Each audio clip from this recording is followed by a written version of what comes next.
udalak eskualdean mota honetako proiektu bat gauzatzen aintzindari izango da. Eta, esan bezala, berriziklaturen aldeko apustua egingo du. Helburua berriziklapena sustatzea izango litzateke, zaborraren faktura murriztea eta auzotarrek euren zaborrari ingurugiroarekin begirunezko den etekin bat ateratzea izango litzake. Esperientzia piloto honen lehenengo fasean, berriziklatu proiektuak 50 familien kolaborazioa behar dau. Hauek, poltzan pilaka botatzen duten zaborra bi partetan banatu beharko dituzte.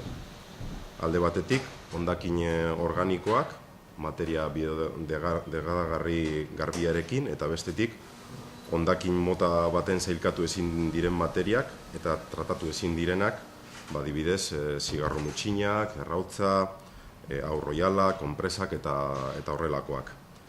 Proiektuak 66.000 eurotako horrekontua dau eta deko, eta 40.000 euro inguru diru laguntzen bidez jasoko duguz.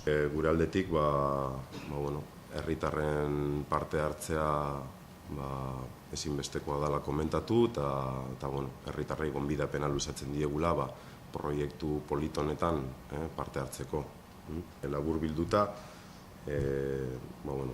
hor pantailan ikusten dozuez, 3 kontzeptu, berriziklatu, berriztagarri, berriz erabili. Horrexet dira kontzepturik garrantzitsunak, hau da, kasu honetan, murriztea, kostuak murriztea, berriz erabiltzea eta birziklatzea. Orduan, hemendik aurrera, eta gauzak ondo badijoaz, eta horrela espero dugu, martxoaren bukaeran proiektua martxan edukiko genduke berriz buruko inguru horretan.